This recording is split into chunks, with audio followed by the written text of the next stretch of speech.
Attention, all you New Yorkers. Excuse me, taxi. Okay, man, we're looking around. This is the 77 WABC minicast. Do you have a beef against Iran? I don't know the first. I know a friend of mine who was. I knew a guy years ago named Hani from.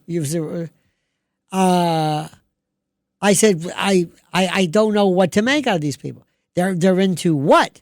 They're not Arabs. They're Persian. Okay, all right. And I don't know. I don't know enough about. Something tells me. Let me ask you this question. Again, first of all, you got to understand. I don't believe anything anybody ever says about anybody. Nobody. Because there are people who have never been there. But let me ask you a question. Imagine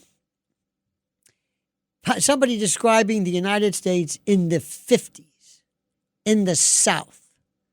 What would they say? You're going to somebody hanging black people in trees. Black people can't sit at counters. White only. You know, I remember the time they said, I've asked friends of mine in Florida, right, in the South. They said, I think we had one bathroom. I never saw that.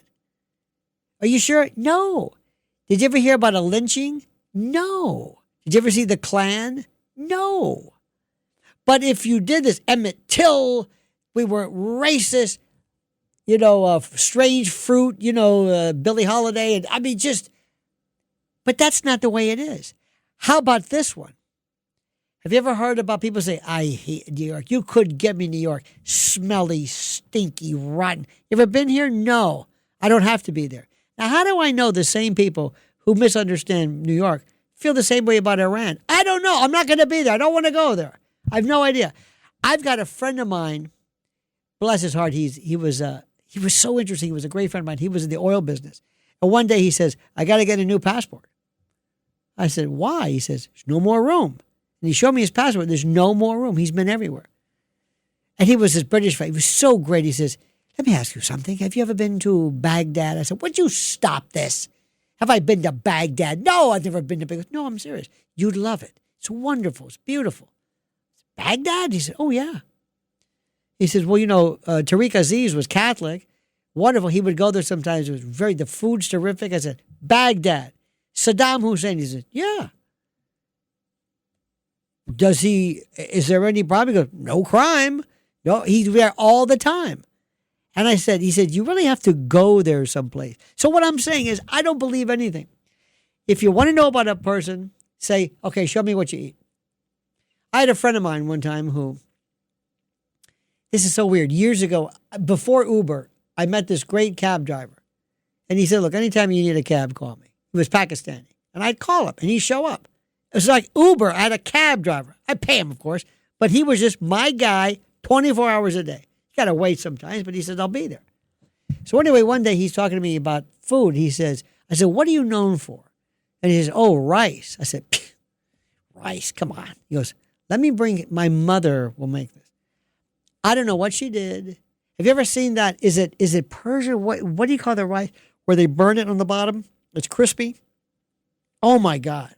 Oh, my God. What do we have here in this country? White rice, brown rice. By the way, forget the brown rice. Eat the white rice. Maybe basmati. Oh, okay. Maybe, if you want to get along with people, show me what they eat. You'll get along with them. You'll love them. I couldn't tell you the first thing about Iran. Couldn't tell you the first thing about it. I have no idea. None. Shia, Sunni. But aren't we taught they're bad? Yeah. Because I grew up when the hostage situation happened.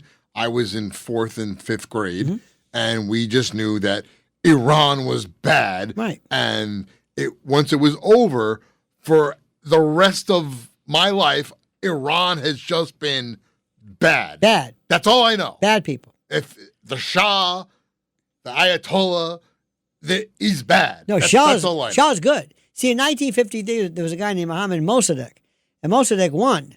And we said, oh, no, you don't. Because Mossadegh said, I'm going to nationalize the oil. Oh, no, you don't. Remember Aramco, Arab American Oil Company? Kermit Roosevelt went in there, and they they orchestrated. It was Operation Ajax, CIA. They got rid of him, and they put in the Shah. The funny story was the Shah was in Paris. The Shah was like a playboy. He says, I don't want to go back there. He goes, no, you're gonna get your ass back there. He goes, no, I don't want to go. You're going to go back there. I don't want to go there. You're going to be the Shah. All right. And he was not a nice guy. The Savak, bad. But did you ever see the picture of these women? Remember, did you ever see all the women in Iran who had the nose jobs and they were like long hair and they were dancing and this was, and then came the Ayatollah. Theocracy. This is what they did. Let me show you how these people are, okay? This says it all. When they went into when they took over the embassy, they had burn vaults, then they had shredded documents. Shredded. You know what they did? They got all the shredded documents, told all these kids, we'll pay you $1 or whatever it is. They put them together.